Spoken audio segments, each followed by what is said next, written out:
السلام علیکم۔ سینے کا انفیکشن، علامات، علاج اور حفاظتی تدابیر۔ موسم سرما میں جہاں ایک طرف تو کرونا وائرس اپنے پنجے گاڑے ہوئے ہیں، وہیں مختلف موسمی بیماریاں اور انفیکشن بھی مختلف افراد کو اپنا شکار بنا سکتے ہیں۔ موسم سرما میں لاحق ہو جانے والے سینے کے انفیکشن کے بارے میں حفاظتی گائیڈ لائنز، اس کے علامات، علاج اور احتیاطی تدابیر کے بارے میں بتایا جا رہا ہے۔ سینے کا انفیکشن کیا ہے؟ نزلہ یا زکام کے بعد سینے کا انفیکشن نہایت عام ہوتا ہے، اگرچہ یہ زیادہ تر معمولی نوعیت کے ہوتے ہیں اور خود بخود ٹھیک ہو جاتے ہیں، لیکن بعض اوقات تشویشناک یہاں تک کہ جان لیوا بھی ثابت ہو سکتے ہیں۔ سینے کے انفیکشن کی علامات۔ سینے کے انفیکشن کے بنیادی علامات کچھ ایسے ہو سکتی ہیں: مستقل کھانسی، کھانسی کے ساتھ زرد یا سبز بلغم کا آنا یا کھانسی کے ساتھ خون آنا، سانس کا پھولنا یا تیز اور پھولے ہوئے سانس آنا، سانس میں خرخراہٹ، بخار، دل کی تیز دھڑکن، سینے میں درد یا تناؤ، سر درد، تھکاوٹ، پسینہ آنا، بھوک نہ لگنا، جوڑوں اور جسم کے مختلف حصوں میں درد ہونا۔ سینے کے انفیکشن کے علامات میں شامل ہیں۔ سینے کا انفیکشن کیسے ہوتا ہے؟ سینے کا انفیکشن پھیپھڑوں یا سانس کی نالی کا انفیکشن ہوتا ہے۔ اس میں حلق کی سوجن اور نمونیا سامنے آ سکتا ہے۔ حلق کی سوجن کی زیادہ تر بیماریاں وائرس کے سبب ہوتی ہیں، جبکہ نمونیا بیکٹیریا کی وجہ سے ہوتا ہے۔ یہ انفیکشن عام طور پر اس وقت پھیلتے ہیں جب کوئی متاثرہ شخص کانس دے یا چینک دے۔ ایسے ذریعے سے فلوئڈ کے چھوٹے چھوٹے ذرات جن میں وائرس یا جراثیم موجود ہوتے ہیں ہوا میں پھیل جاتے ہیں اور وہاں پر موجود دوسرے لوگ انہیں سانس کے ذریعے اپنے اندر لے جاتے ہیں۔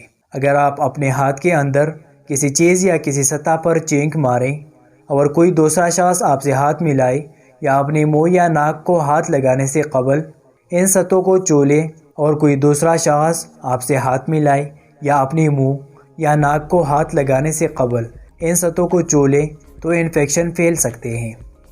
چند مخصوص افراد کو سینے کے تشویشناک انفیکشن سے دوچار ہونے کے خطرے کا سامنا ہوتا ہے، مثلاً شیرخوار اور بہت ہی کم عمر بچے، نشوونما کے مسائل سے دوچار بچے، وہ افراد جن کا وزن بہت زیادہ ہوتا ہے، بڑے عمر کے افراد، حاملہ خواتین، سگریٹ نوشی کے عادی افراد، وہ لوگ جن کی طویل مدت کی بیماریوں کا سامنا ہوتا ہے، وہ لوگ جن کا مدافعتی نظام کمزور ہو کسی حالیہ بیماری کی وجہ سے، کسی پیمنکاری، زیادہ اسٹیرائڈز والی خوراک یا کیموتھراپی سے گزرنے والا شخص بھی اس کا آسانی سے شکار ہو سکتا ہے۔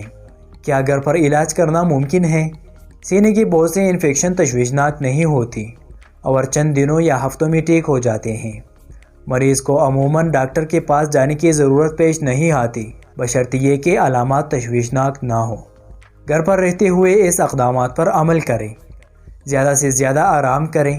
جسم میں پانی کا ضیاع روکنے کے لیے فلوئڈ کا زیادہ مقدار استعمال کریں تاکہ پھیپھڑوں میں موجود بلغم پتلا ہو کر آسانی کے ساتھ کھانسی کے ذریعے باہر نکل آ سکے۔ درد میں افاقہ کرنے والی ادویات لیں۔ متواتر کھانسی کے سبب پیدا ہونے والی گلے کے سوزش میں افاقہ حاصل کرنے کے لیے شہد اور لیموں کا گرم مشروب نوش کریں۔ سانس لینا آسان بنانے کے لیے سوتے ہوئے اضافی تکیوں کے ذریعے سر اونچا رکھیے۔ سگریٹ نوشی ترک کریں۔ کھانسی کی دوائی سے اجتناب کریں کیونکہ اس کی افادیت کا معمولی سا ثبوت ملا ہے۔ کھانسی تیزی کے ساتھ پھیپھڑوں کے بلغم سے چھٹکارا حاصل کر کے انفیکشن صاف کرنے میں مدد دیتی ہے۔ اینٹی بائیوٹک سینے کے کئی طرح کے انفیکشن میں تجویز نہیں کیا جاتا کیونکہ یہ ایسی صورت میں کام کرتے ہیں جب انفیکشن وائرس کے بجائے جراثیموں کی وجہ سے پیدا ہوا ہو۔ ڈاکٹر صرف اس وقت اینٹی بائیوٹک تجویز کریں گے جب ان کے خیال میں مریض کو نمونیا یا پیچیدگی کا سامنا ہوگا، مثلاً پھیپھڑوں کے ارد گرد فلوئڈ کا جمع ہونا۔ ڈاکٹر کے پاس کب جائے؟ ڈاکٹر کے پاس صرف ان صورتوں میں جائے: مریض بہت زیادہ بیماری محسوس کرے اور علامات شدید نوعیت کے ہو، علامات میں بہتری نہ آئے، سینے میں درد یا سانس لینے میں دشواری ہو، کھانسی کے ساتھ خون یا بلغم میں خون آنا، جلد یا ہونٹ نیلے پڑ جانا۔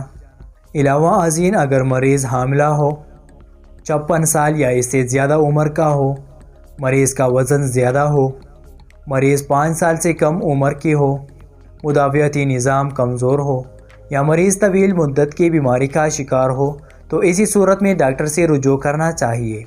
ڈاکٹر اسٹیتھوسکوپ کے ذریعے سینے کی آواز سن کر بیماری کی تشخیص کرے گا، جبکہ چھاتی کا ایکس رے، سانس کی ٹیسٹ اور بلغم یا خون کا ٹیسٹ کروانے کا بھی کہہ سکتا ہے۔ سینے کے انفیکشن کے ان طریقوں سے روک تھام کیا جا سکتا ہے۔ سگریٹ نوشی ترک کریں۔ سگریٹ نوشی انفیکشن کے خلاف پھیپھڑوں کی قوت مدافعت کو کمزور کرتی ہے۔ کھانستے اور چینگتے ہوئے منہ ڈھانپیں۔ متوازن غذاؤں کا استعمال کریں۔ ویکسینیشن۔ اگر مریض کو سینے کے انفیکشن کا شدید خطرہ لاحق ہے تو ڈاکٹر نزلے اور نمونیا کے انفیکشن کے خلاف ویکسین لگوانے کی تجویز دے سکتا ہے۔ یہ ویکسین مستقبل میں سینے کے انفیکشن کا امکانات کم کر سکتی ہیں۔ عام طور پر نزلے اور نمونیا کی ویکسینیشن تجویز کی جاتی ہے۔ شیرخوار اور بہت کم عمر بچے، حاملہ خواتین، 56 سال یا اس سے زیادہ عمر کے افراد، طویل عرصے سے بیمار یا کمزور مدافعتی نظام کے حامل افراد کو ویکسینیشن کی ضرورت ہوتی ہے۔ تو ان طریقوں سے آپ چیسٹ انفیکشن کو کنٹرول کر سکتے ہیں۔ یہ تھی ہماری آج کی انفارمیشن پر مبنی ویڈیو۔ امید کرتا ہوں آج کی ویڈیو آپ کو پسند آئی ہو۔ ویڈیو کو لائک کرتے ہوئے شیئر کریں۔ چینل کو سبسکرائب کرنا مت بھولیے۔ So thank you for watching.